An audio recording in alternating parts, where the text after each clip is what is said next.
What up? It's Trent Out Loud, and I'm back with another episode.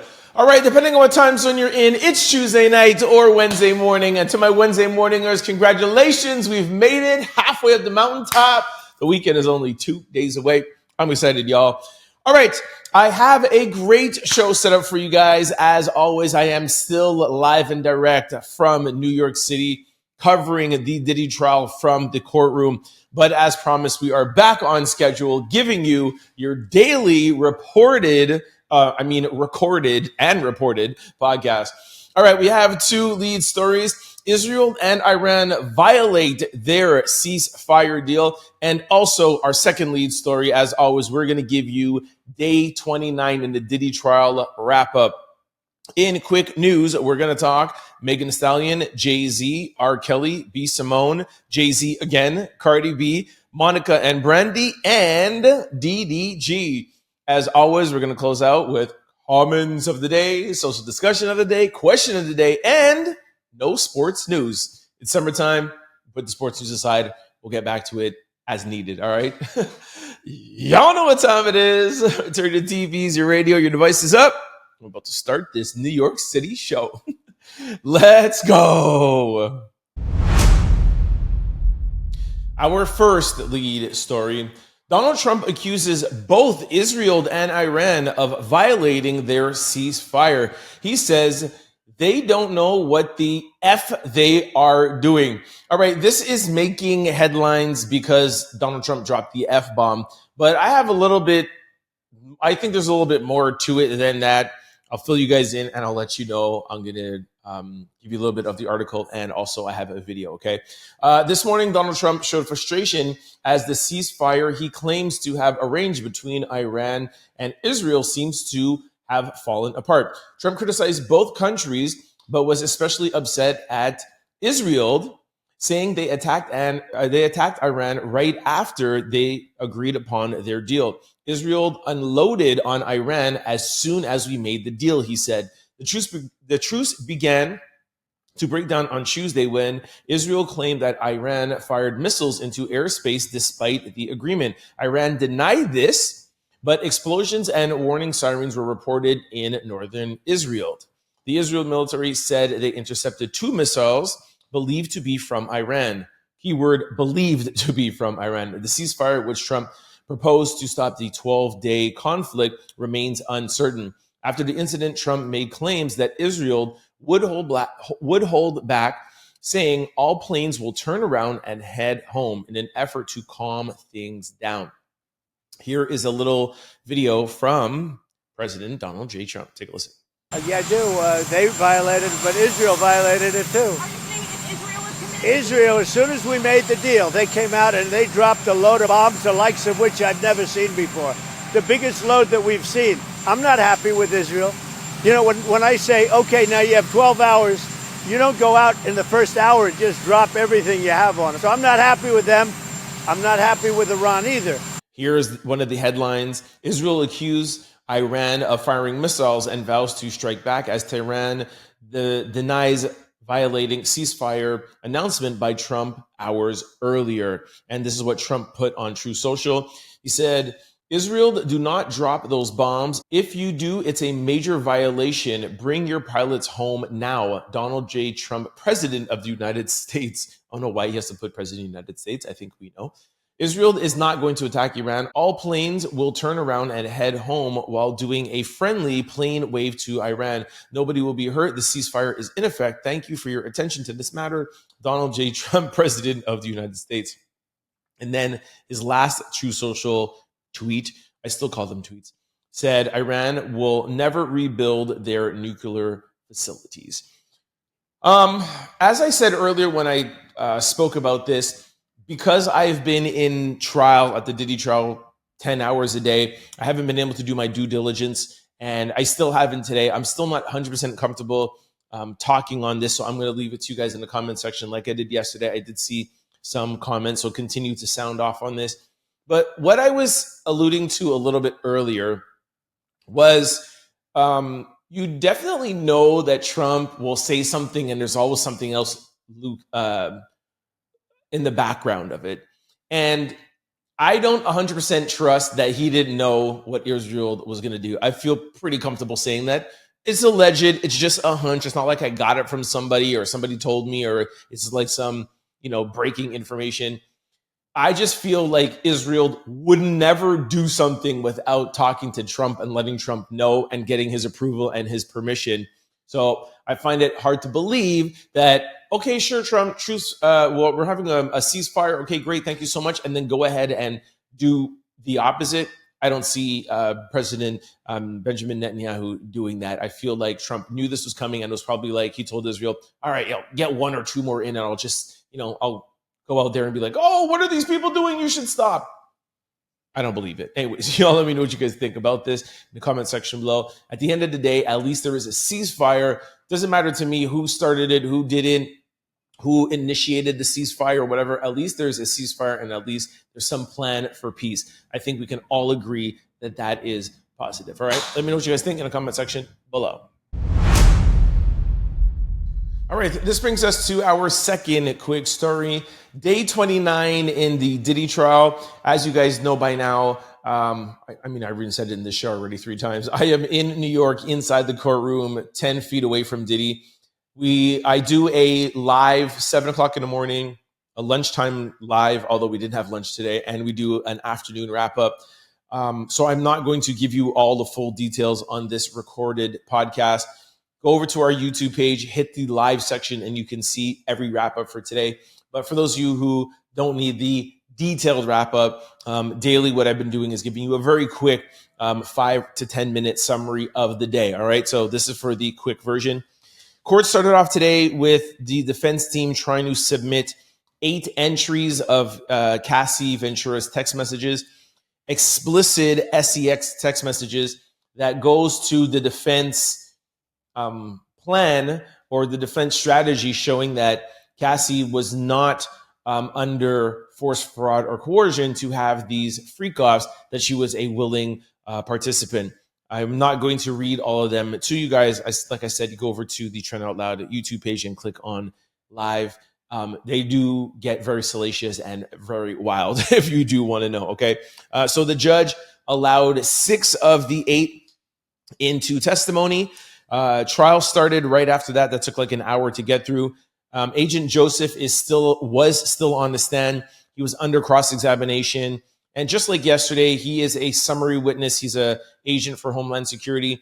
And it's really putting all the invoices, all the text messages, all the freak-off videos, etc., all in one kind of like Excel spreadsheet. So when the jury goes into deliberation, they're looking at a neat summary. And if they want to see something, they click and it opens up. It's also an indirect way to have text messages read out from Cassie or Jane or KK or whatever, just to put a last minute bug kind of in the jury's mind. Hey, we just want to go over the summary witness with the agent who did it just to make sure he did it properly. And while he's there, let's have him read some stuff from Cassie and Jane and make Diddy look bad, all right? Again, I will not go over that on this version of the Diddy reporting. That took around half the day. Some really damaging stuff to the prosecution because this is cross-examination. So this is Diddy's defense team trying to poke holes in his summary.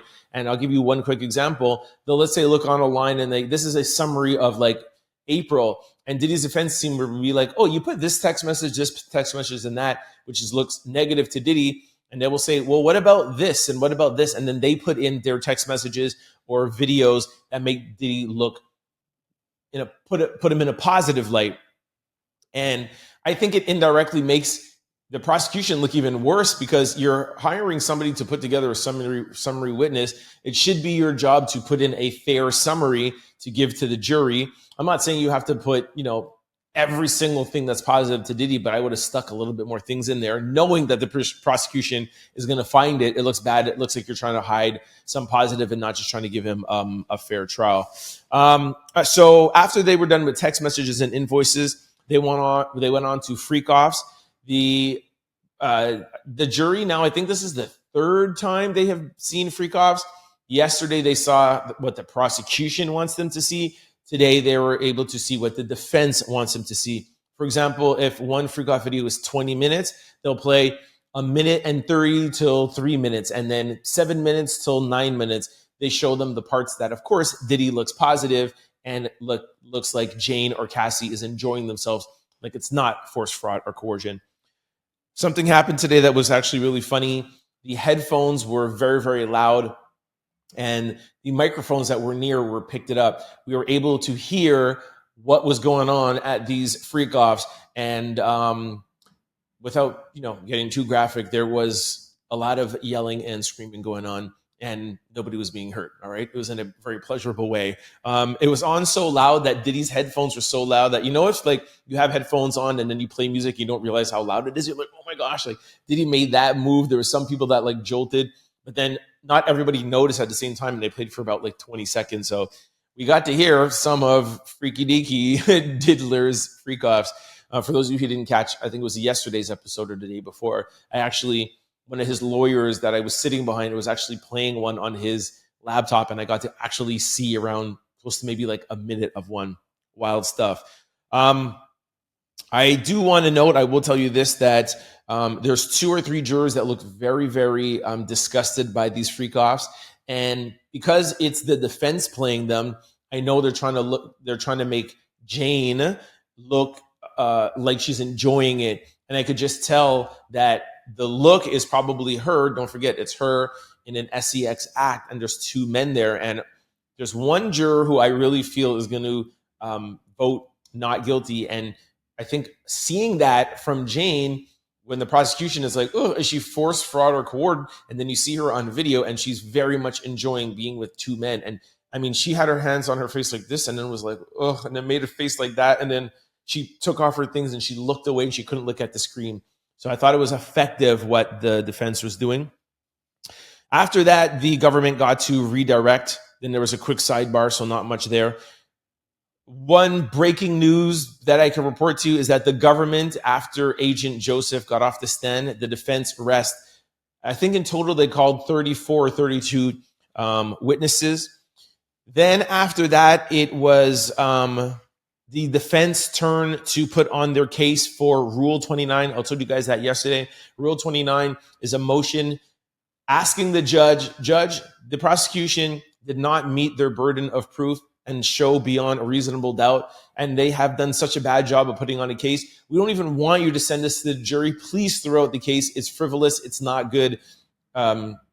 It's a motion. It's something that every defense team will try to do. Sometimes there is success in it. Most times they're not. But they went into detail on why the prosecution did not prove RICO, why the prosecution did not prove bribery, SCX trafficking, why they didn't prove forced labor, why they didn't prove taking somebody, why they didn't prove arson. They also showed the second count, which is SCX trafficking under force, fraud, and coercion. They had a lot of good points on why they did not prove beyond a reasonable doubt SCX trafficking. They said in their opening line, they said, no jury can find Sean Diddy Combs guilty beyond a reasonable doubt, and such the case should just be thrown out. Again, I don't think it's going to happen. The judge is going to answer this tomorrow. It's possible Diddy can go home and it just get thrown out. We will see. And of course, make sure you stay tuned to our YouTube live and or this podcast. And lastly, they showed reason why they don't feel like Diddy was found should be found guilty for the Mann Act. Again, if you want to have some more information on that, feel free to go ahead. And so there was that. Then one more thing. Hold on, I'm skipping. So after they did that, the judge said, okay, defense team, thank you very much for your Rule 29 motion. You made some good arguments. I will deliberate and I'll let you know tomorrow. They said next up, before the defense starts their side of the case, because the prosecution rested, they said we need to know if Sean Combs is going to testify. So this was Diddy's first time to speak. This is the first time we've heard him speak since the apology video on CNN, that horrible apology video. Diddy stands up and the judge says, hello, Diddy, how are you? He said, I'm doing very well, Your Honor. I'm doing very well. Before we continue, I would just like to let you know that you're doing a really good job. You're doing a great job out here. And I was like, why is he talking like that? And why, like, he sounds like he's literally talking on like a hip hop track, like, yo, take that, take that. Like, why are you talking like that? A, and why are you saying, yeah, you're doing a really good job, as if like he's here to perform for you? You know what I mean? Like, I guess he's trying to show that he's confident because his defense team just, put on a half an hour case of the case, meaning that like a motion that the case should be thrown out. So I guess maybe that's why he has that kind of nonchalant attitude. I, however, would not do that. I wouldn't recommend my client to do that. He's a judge. Be respectful. Don't speak out of turn. Hello. He asked him, how you doing? I'm very good, Your Honor. How are you? Great. And then let him continue. I just want to say you're doing a really good job, Your Honor. I just didn't like that. Another thing that I wanted to point out, it just slipped my mind. I was thinking about it as I was doing the Diddy joke. Anyways, if it comes back to me, I'll remember. So he said, you're doing a really good job. Then he asked him a couple of questions. Have you spoke with your defense team? Have they filled you in on taking the stand? Are you of good sound mind and body? You're not too tired. You haven't taken any DRUGs. Are you prepared to answer the question if you're going to take the stand? He said, yes, Your Honor. He said, okay, Sean Diddy Combs, will you be testifying on your defense? Will you be taking the stand? He said, no, Your Honor. He said, are you answering this on your own volition? It's not, nobody's making you say this. He says, no, Your Honor, this is my decision. And he made another little joke. This is what I wanted to say. Regardless of me liking his attitude while talking to the judge, it really doesn't matter because the jury is not present at this time. And the judge is not here to, judge if he's guilty or not. So it really doesn't matter how he is with the judge, and it's really up to the jury. But still, he's still the judge, and he's still going to sentence you and etc. And I just feels like it comes off as like he's trying to schmooze the judge, like he's just trying to get in with the judge of like, hey, I'm relaxed, I'm cool, just want to know you're doing a good job. You know what I mean? Like, I don't know. Just y'all let me know in the comment section below if you liked it. Anyways, so as many questions as he asked, he said, Your Honor, yes, yes, yes. I do not want to take the stand. I know. And then the last one, he said, just to be clear, I am saying it, but I just want to let you know and put it on record. I talked with my lawyers and then they recommend that I don't say it, but I am making the final decision. He said, yes, Mr. Combs, that's exactly right. So it is official. Diddy will not be taking the stand, okay? We told you yesterday, I didn't even need to hear this because I could tell from the plans that there was going to be no witnesses. So Diddy's defense was the 6 text messages from Cassie that they wanted to get into evidence as a case file. That was brought in. It was read out to the jury. They put another long, kind of love letter text message from Cassie. There's a picture from Valentine's Day and another text message. And they ended it off with Daniel Phillips, Don Richard, Sharae Haynes, Capricorn Clark, Mia, and Bonna. And they just wanted to let the jury know that all those people that I just named were given immunity. And I feel like in their closing arguments, they're going to say the reasons why they testified and said what they said was to protect themselves so that they could be granted immunity. And they have a motive to tell the prosecution what they want to hear so that they can grant immunity. That's 100% why they want to throw that in. And after that 5 or 10 minutes, the defense rests. And that was it. And the prosecution had no rebuttal. So it was 6 or 7 weeks of the prosecution putting on their case and the defense in 15 minutes. Now, some people will think, oh, Diddy couldn't get people to testify on his behalf or it doesn't look good.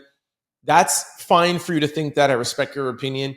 But what Diddy's defense team is trying to do is 2 things. Avoid putting somebody on a stand that gets cross-examined and lose their momentum, because they have a lot of momentum. Every single person, or pretty much in the past 2 or 3 weeks that the prosecution has put up, the defense team has poked a lot of holes in their testimony. Brandon Paul being one of them. You can go check out the live if you want more details.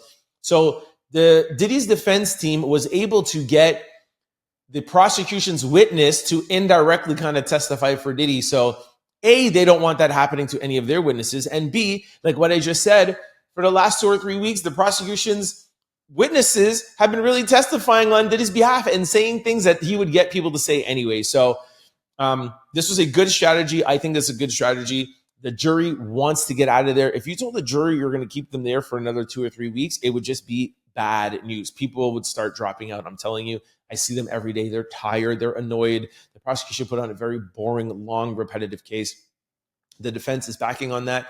They only need one person to vote not guilty, and there's a hung jury, okay? So I think that's what the defense is banking on. The last thing I want to tell you guys about is the schedule. Tomorrow we have a half day in court. It's going to be a charge conference, which is really just getting the jury prepared. There's a questionnaire, not guilty, if you're guilty, not guilty. I explained to you guys that yesterday. Thursday, they're going to start closing arguments. They have on the schedule now from 9 to 5 Thursday or Friday for closing arguments, but both lawyers said they only needed 4 hours each. So if you do the math, that's a lot more than that. If things go smoothly, they might be able to stick all closing arguments in Thursday and hopefully give the jury their instructions on Friday and start deliberating.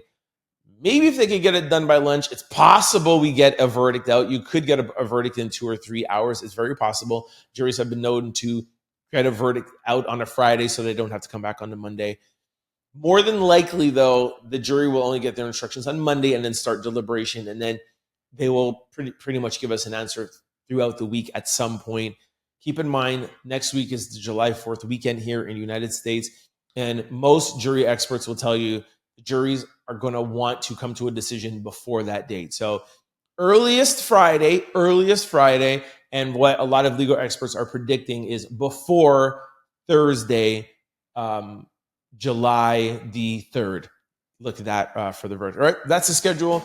Keep on following. We'll still be reporting daily. I am staying here inside the courtroom daily.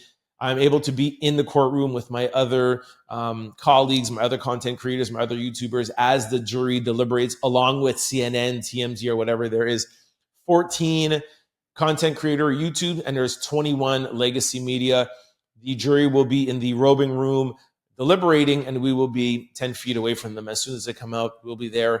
We will let you know. And then after that, I'm coming home, y'all. So sometime next week. That's what I'm predicting. All right. Keep it locked. Let me know what you guys think about the Diddy case. Let me know what you think about him not testifying. Let me know if you think he's going to get off, not guilty, maybe some charges, maybe spend a little time in jail. Let me know in the comment section below. All right. This brings us to quick news. Ring my bell. Our first quick story. Megan Thee Stallion testifies. I'm so used to court. Megan Thee Stallion teases an appearance on Love Island. A new bombshell has entered the villa. Looks like Megan Thee Stallion is going to be making a guest appearance on everyone's favorite show, Love Island. Did I say Legacy Island before? Anyways, I'm getting no sleep, y'all. Anyways, Love Island. I did want to throw this in here. You guys know I'm not a big reality show watcher, but I do know so many people love Love Island. So let me know if you guys watch Love Island. Let me know if it's a good show, if I should tune in. And also let me know if you're excited that Megan Thee Stallion is making an appearance. Maybe she already even made the appearance because I got this like a couple of days ago. I just forgot to tell you guys about it. I'm throwing it in here today. Let me know in the comment section below what you think about Megan Thee Stallion on Love Island. Y'all know I'm a big Meg fan. Shout out to Megan. Our second quick story. Jay-Z removes Ye's name from N-words in Paris during surprise performance at Beyonce's show. He said, "I just might let you meet Bae." Now, y'all know from N-words in Paris, he normally would say, "I just might let you meet Ye." I don't have a video for it for copyright reasons, but Jay-Z removes Ye's name from the song N-words in Paris during a surprise appearance, blah, blah, blah, blah. I already read that.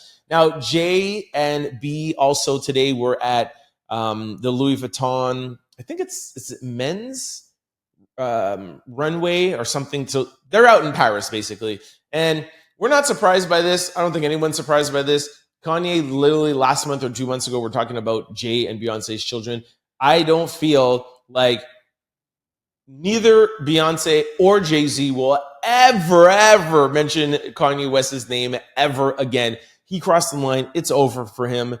Like I even said, I just think I said this yesterday, I think in any sort of entertainment circle, like he is done. He has no friends. He has no connections. It's over for him.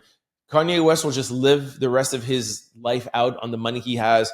He's done out here in the entertainment industry. It's over for him. So anyways, y'all let me know what you guys think about this in the comment section Our third quick story. R. Kelly's fiancé, Jocelyn Savage, responds to her family's concerns about her well-being. According to TMZ News, R. Kelly's fiancé, Jocelyn Savage, sets the record straight about her relationship with the imprisoned singer via video. This comes after Jocelyn's parents spoke with the outlet, speaking against his pleas for a pardon deal. In the clip, Jocelyn also reveals she proposed to R. Kelly, and he said yes. Take a listen. Hi everyone, my name is Jocelyn Savage. I'm 29 years old and I'll be 30 next month. I just want to come out here shortly to let you guys know that I am not a victim. I've been with Robert for 10 years. He has been incarcerated for 6 years and I have seen him every weekend for the past 6 years. Just 3 years ago, I proposed to Robert and he said yes. And we are planning on getting married and having a family, and I'm very excited about that. I have one question. Why didn't she clean her camera lens before she started recording? Why is this video so foggy? That's what's most important to me, because everything else is just pure ridiculousness, and I don't have anything else to say. Clean your lens before you make a recording like this. Jeez. Our fourth quick story. B. Simone once said that she would never date a guy who works a 9-to-5 job. She said, "I want to manifest an entrepreneur husband." Now, this is going on all over social media for the past couple of days, and I figured I'm going to talk about it. Keke Palmer also said something about this. I'm going to talk about it in social discussion. But here is what B. Simone said before, and and then after that, I'm going to play what she's saying now, and you guys are going to see the irony and why people are dragging her. This is what she first said, I don't know, a couple of years ago. Okay, take a listen. Everything I have, my dream career, I manifested it. I'm trying to manifest a husband. Ain't nothing wrong with a nigga with a 9-to-5. I get it. They work hard. I used to have a 9-to-5. Nothing is wrong. Nothing is wrong. Nothing is wrong. You work hard, you have money. I get it. I need an entrepreneur. I need somebody that understands my mindset. Somebody that has the same lifestyle. It has nothing to do with money, everything to do with lifestyle. Okay? When I'm in the bed at 3 a.m. checking emails, what you doing, babe? Working. What you doing? Working. Okay, love you. You want to hop on a flight tomorrow? I have a meeting in out of town. You want to go? You got okay, let's go. Okay, you understand my life. All right, now listen to B. Simone in present day, maybe like a week ago. Just my finances, like the budgeting. You see how I am nitpicking every little thing. I've never been like that. We were in Bloomingdale's yesterday. I'm like, we have to go to H&M. Yeah, like I notice it in me now, just nitpicking, and it's not even. I just don't have it like to spend the liquid. Yeah, I'm used to having liquid. I'm used to seeing a certain amount in my account. But now, here is my opinion on this. Okay, I have been an entrepreneur my whole entire life. I do see the advantages of it. Everybody thinks, oh, just because you're an entrepreneur means that you're successful. I know a lot of entrepreneurs that are not successful and end up working harder than they would at a job. That is just how I have always been since I was young.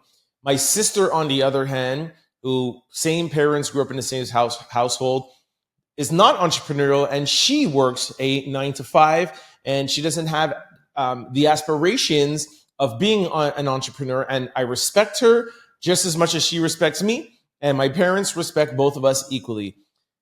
I think the way Simone was talking about the people who work a 9-to-5 is why she's getting her backlash, and why people are saying now, like, oh, you have to shop in H&M and you're this or whatever.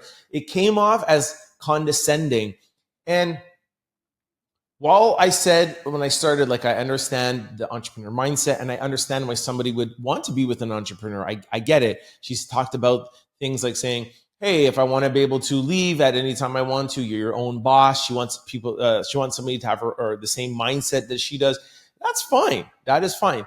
I myself, as an entrepreneur, don't necessarily feel like I need to be with another entrepreneur, but I can understand the elements of two entrepreneurs that can create their own schedule. Yeah, we can go to New York anytime we want, or we could go to Paris, or we could do whatever, not money-wise, but just the freedom of it. So I think she was trying to say stuff like that, but it just came off in a condescending way. And now she looks like, it's like, look at you now, and she's not financially in the position to make those kind of comments. So y'all let me know what you think about B. Simone in the comment section below. Our fifth quick story. Jay-Z is rumored to headline the 2026 Super Bowl halftime show. All right. I don't know if this is true because it's rumored, but it's coming from Complex, so there's got to be something there. I personally don't like this. Rock Nation is in charge of the Super Bowl halftime show. I find it's weird putting the CEO in charge of his own show. I would think it would be better to, let's say if the buck has passed and somebody else has the Super Bowl halftime show and then they put on Jay. I just feel as an artist, I would feel a little bit like, wait a second, how come you are putting yourself on? People do say that the NFL takes direction from Rock Nation, and Rock Nation will say, hey, you can have Jay-Z or this person or that person, and then the NFL makes the final say. I feel like it's probably not that way, and Rock Nation makes the final say. But we'll see. Let me know what you guys think. And this is no hate to Jay at all. I just feel as an artist, I would be like, oh, bro, this is the mecca for any artist is to perform at the Super Bowl halftime show. And you are already indirectly performing every year because you're the one who's in charge of it. You landed that deal. You know what I mean? So anyways, let me know what you guys think about this in the comment section. Our sixth quick story. Stephon Diggs takes Cardi B on a vacation. She says, this man got me in a castle. I'm talking a real castle.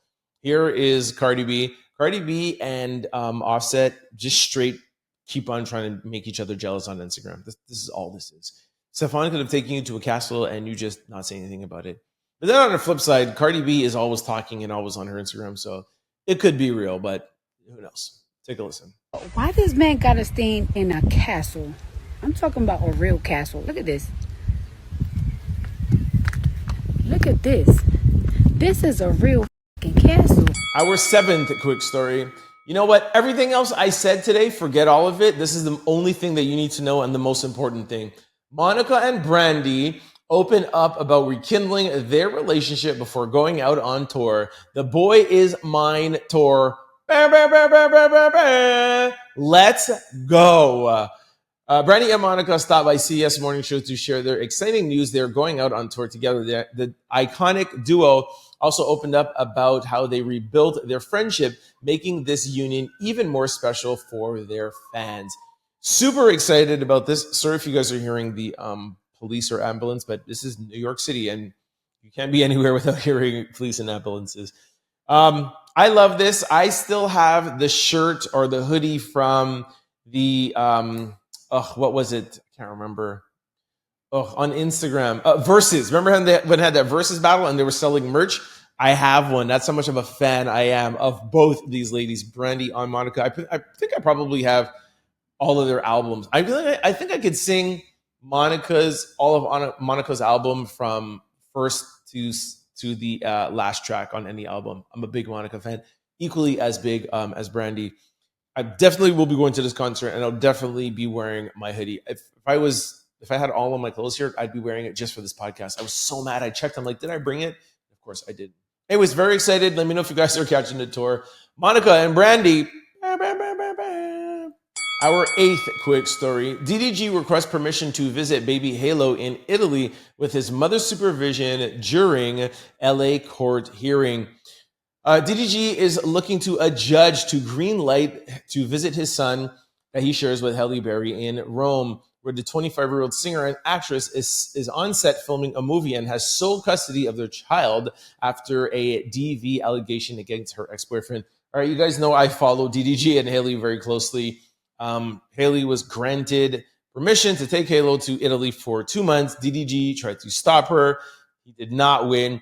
And ever since that, he's been on his lives saying, oh, he regrets how he acted. He's this. So he's kind of like nicening him, the audience up and hers, trying to say nice things, saying that he was immature. So, hey, the best apology is change behavior. So let's see. I'll just leave it up to the judge to see if he deserves it or not. I'm sure they have people monitoring him and seeing how things are going. And also, more importantly, what does Halle think about this? I'm sure the judge will look into it. At the end of the day, I think it's still good, regardless of what's going on for him to still be able to see his son and have a relationship with his son and see him grow up, right? Whether it is supervised or not. So anyways, let me know what you guys think about this in the comment section. All right, this brings me to my favorite segment, comments of the day. All right, y'all know how I get down with my comments of the day. First, I have a very, very important message, all right? Is your computer or laptop or cell phone vulnerable to data breaches? Let me answer that question for you. Yes, they all are if you're not using Aura, the all-in-one digital security platform.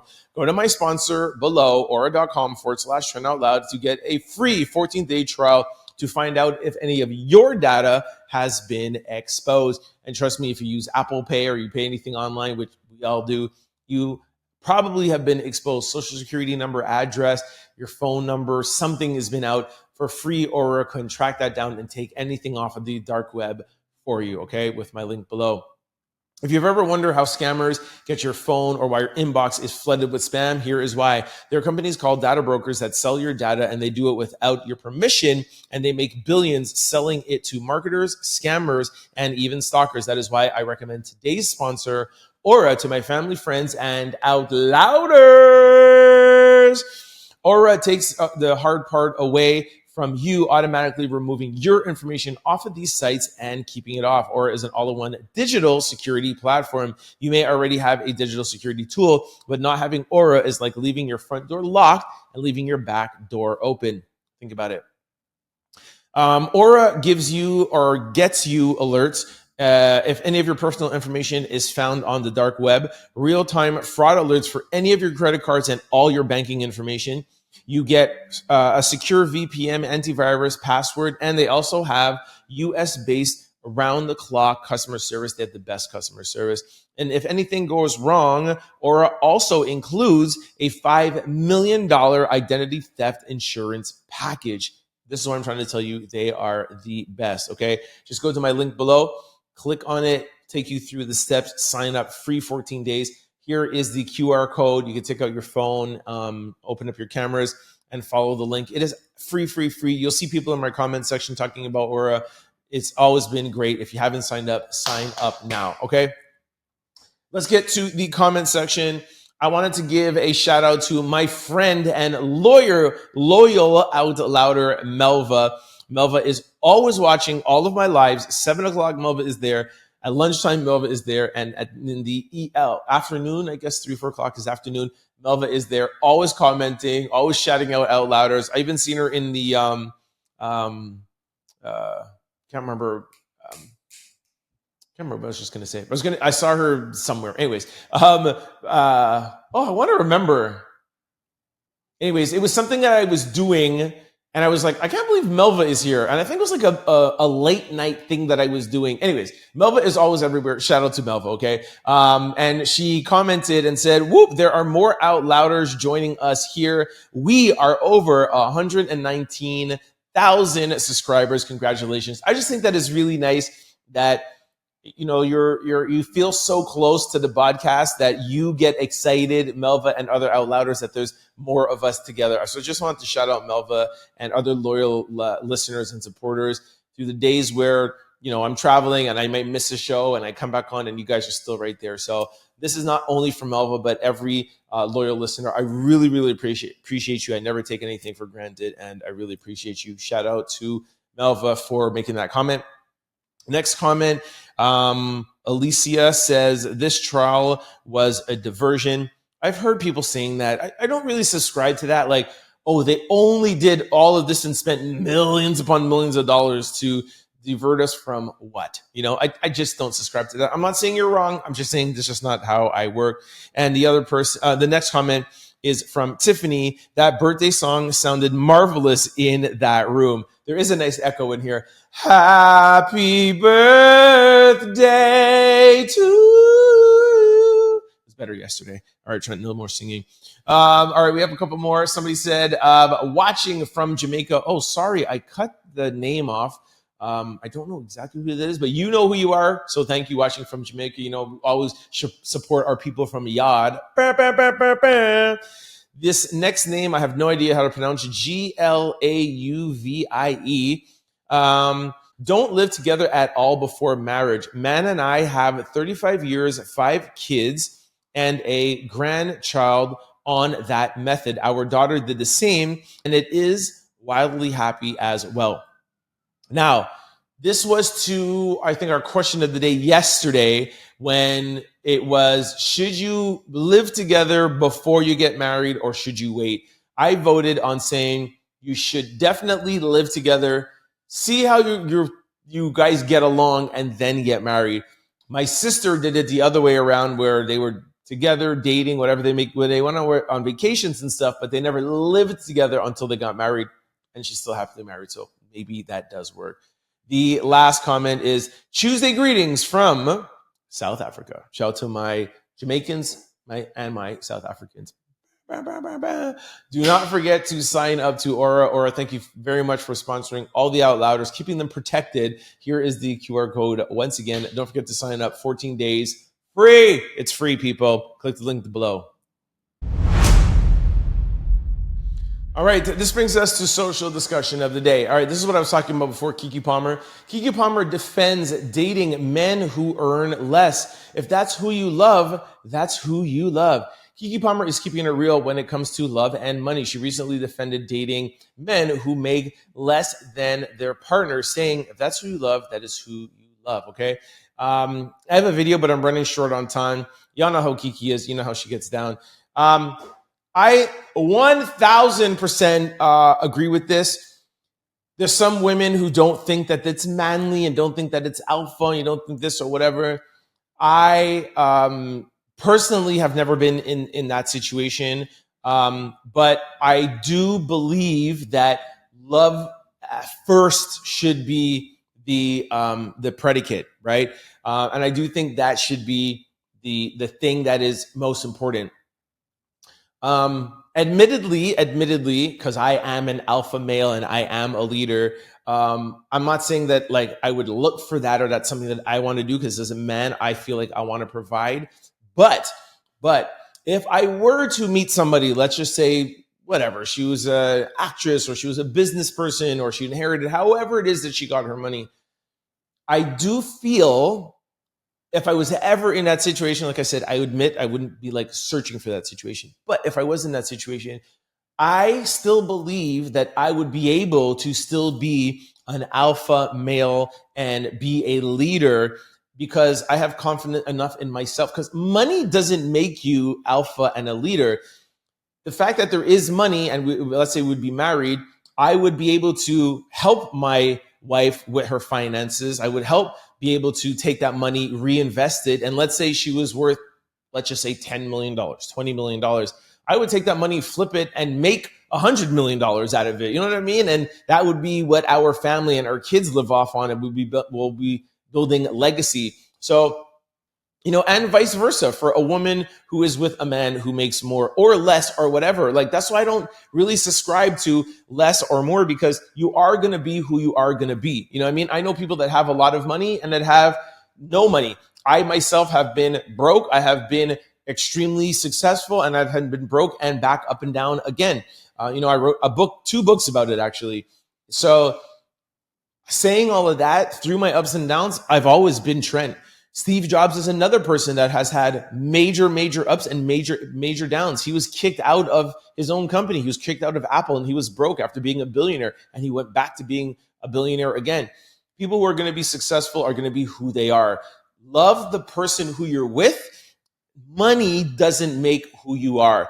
Now, I understand a woman or somebody saying they want somebody to be ambitious, make sure that they're going to be productive in a relationship. That I believe, but the actual money part should be irrelevant, because if you have more money than me, I'm going to help you grow that. I'm going to flip it, and I'm going to make sure that our family has 10 times that. Let me know what you guys think in the comment section below. All right, this brings us to question of the day. I think this is a really good one. What's the biggest boundary breaker? All right, first one is popping up uninvited, going through your phone, speaking on your behalf, not respecting your alone time, or all of the above. I have an answer because we're running short on time, so I'm not even going to go to the answers. I'll wait for you guys to comment below, and maybe I'll read some of them tomorrow. My answer is all of the above, all right? Do not pop up to my house uninvited because guess what? I'm just not opening the door. So you just wasted all that gas money. Do not pop up to my house uninvited. 2, going through my phone. Don't even start with me. Don't even touch my phone. Don't look at my phone. If my phone is up and I get a notification, don't even look at my phone. I'm not just talking about a girl, whatever. Nobody. This is my private possession. Don't look at my notifications. Speaking on your behalf. Now, come on. Are you crazy? I have an answer for that. And last one, not respecting your alone time. To me, that one is huge because I love my alone time. I love it. I love it. I love it. And I'm not afraid to be like, I just want to be by myself today. And people that don't notice that, because everybody's not as forward as I am, I'll tell you what I'm thinking. I just don't have time to like be mincing words and beating around the bush. And especially people like me who tell you and then people still come by. But then also sometimes read the room. You know what I mean? Like you could tell if somebody kind of just wants to be alone or if they want to, just be by themselves. I was just on the plane the other day and let me not say anything because people know who I am and there's some people that watch my podcast. So I don't want to upset anybody. I was on the plane and everything was amazing. All right. Let me end it right there. Let me know in the comment section below which of the 4 you think or all of the above. Let me know in the comment section below. All right, y'all, that is a wrap on today's episode. I told you I was going to come back. I told you we're back on schedule, all right? I'm back on schedule. Monday to Friday, you guys will be getting your Trent Out Loud podcast on top of my daily Diddy lives. I told y'all I'm working for you, all right? Thank you very much for kicking it with me. One more time, I'm going to put up the QR code up on the screen. Don't forget to sign up to Aura. They are the official sponsors of the Out Louders. They give you free 14 days to find out if any of your information has been spammed. You'll thank me later. Trust me. Before I let you go, just want to remind you of all the ways to keep up with the Trent Out Loud podcast. For those of you who are used to watching the show on YouTube or on your phone or on the YouTube app, if you're ever going away and you don't have access to the internet, have no fear because we're available on all podcast platforms. Just go to any podcast site, type in Trent Out Loud, the show will pop up. And then you could download it and take us with you. Okay. That is my YouTubers. Now for my podcasters who generally watch the show on podcast, thank you so much for your downloads and your support. There's another ambulance. Thank you for your, it's crazy out here, man. I'm just used to it now. It's nuts. Thank you very much for your support. However, we would love for you to come out and hang with us on YouTube. Why? Because that's where most of the Out Louders are. And also, too, because I'm doing the live Diddy trial. And I'm going to start doing more lives over there. So you really got to come over here. You could download podcasts, listen to it there. But come over here, see the videos, and check out the live section. All right? Head on over to YouTube. Type in Trent Out Loud. The show will pop up. A couple of housekeeping rules. You must hit the subscribe button. You must hit the like button to get that algorithming. You got to comment in the comment section below. This is a show with me and you. I'm here talking to this camera by myself. If you do not comment below, I'm literally talking by myself, and that's really embarrassing, all right? If you don't want to join in on the conversation or give your opinion, that's cool too. Answer question of the day. Even if not that, at least please leave me a comment and say, hey, Trent, I'm listening or watching the show from this place. This is a global show, and I'd love to see the different areas, whether it be in the US or the other continents around the world, all right? So try to comment. If you're really enjoying the show, please try to share it with your family, friends, and loved ones because that helps in growing the channel. And like Melva said, we're at 119,000 on our way to 120, all right? So, make sure to do that. For those of you who want to follow me outside of the podcast, I'm available on all social platforms, and it's always the same handle, Trent Out Loud. I'm most active on Instagram. I put a lot of your comments in the stories, so check me out there. And also, we have a blog page called I always forget it because it's new. It is called Out Loud Daily because we out loud daily, y'all. So make sure you follow us on Instagram, Out Loud Daily. We put the stories before the show and sometimes after the show, and we put them up in its entirety. For some of the copyright reasons and stuff that we can't play on YouTube, we put it on full out there. So follow us on Instagram, Out Loud Daily. That's it for today. I'll see you tomorrow. Peace. Don't forget to like, comment, and subscribe. It's your boy, Trent Out Loud. Peace. For more content, you could subscribe, download, or listen to the Trent Out Loud podcast wherever you listen to your podcasts, or you could watch us on YouTube. Just search Trent Out Loud. For showtimes and updates, you could follow us on all social platforms at Trent Out Loud.